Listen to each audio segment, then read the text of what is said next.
الحمد لله رب العالمين صلى الله وسلم على نبينا محمد وعلى آله وصحبه أجمعين وبعد அன்புக்குரிய சகோதரர்களே சகோதரிகளே, ஒரு முக்கியமான ஒரு செய்தியை ஒரு அறிஞர் குறிப்பிடுகிறார். சயீத் அல் கமுலி என்று சொல்லக்கூடிய அறிஞர் குறிப்பிடுகிறார்.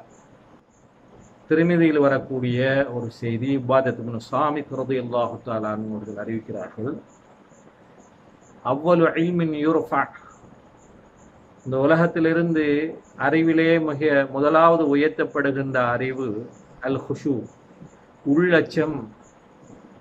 அல்லாஹ்வை பயப்படுகின்ற அந்த உள்ளச்சம் என்று சொல்லக்கூடிய அந்த தன்மை நீக்கப்பட்டுவிடும் என்று சொன்னார்.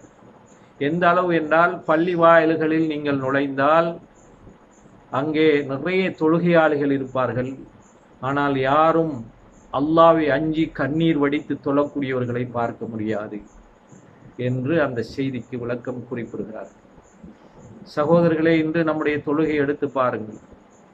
நாங்கள் ஒரு இமாம் அழுது தொழுவித்தால் கூட நடிக்கிறார் என்று சொல்லுகின்ற அளவுக்குத்தான் நம்முடைய நிலைமை இருக்கிறது. ஒருத்தர் ஒரு ஆலிம் பயான் பண்ணுகின்ற பொழுது அவருடைய உள்ளச்சத்தினால் அவர் அழுகிறார் என்று சொன்னால் உடனே அந்த அழுவதை நக்கல் செய்வதும் நையாண்டி செய்கின்ற ஒரு சமூகத்தையும் நாங்கள் பார்க்கின்றோம். ஆனால் குஷு என்பது உள்ளத்தில் ஏற்படக்கூடிய ஒன்று. அதனுடைய விளைவு கண்ணீர் என்ன செய்யும்?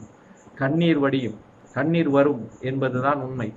எனவே அதிகமாக தொழக்கூடிய நாங்கள் அல்லாஹ்வை அஞ்சி நாம் எத்தனை ரக்காத்துக்கள் தொழுதோம், எப்படி தொழுதோம் என்ற அந்த உள்ளச்சத்தோடும் அல்லாஹ் நம்மை பார்த்து கொண்டிருக்கிறான் என்ற அந்த உணர்வோடும் எங்களுடைய தொழுகை இருக்க வேண்டும்.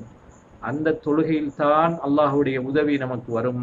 அப்படியான தொழுகையில்தான் நாங்கள் எங்களுடைய உள்ளத்துடைய மாற்றம் வரும், எங்களுடைய வாழ்க்கையின் மாற்றத்தை ஏற்படுத்தும். எனவே அன்புக்குரிய சகோதரர்களை, நாங்கள் உள்ளச்சத்தோடு தொழுவதற்கு முயற்சிப்போமாக. அல்லாஹ் ரப்புல் ஆலமீன் அதற்கான தௌஃபீகை எனக்கும் உங்களுக்கும் வழங்குவானாக. வாஹிரு தஅவானா அனில் ஹம்துலில்லாஹி ரப்பில் ஆலமீன்.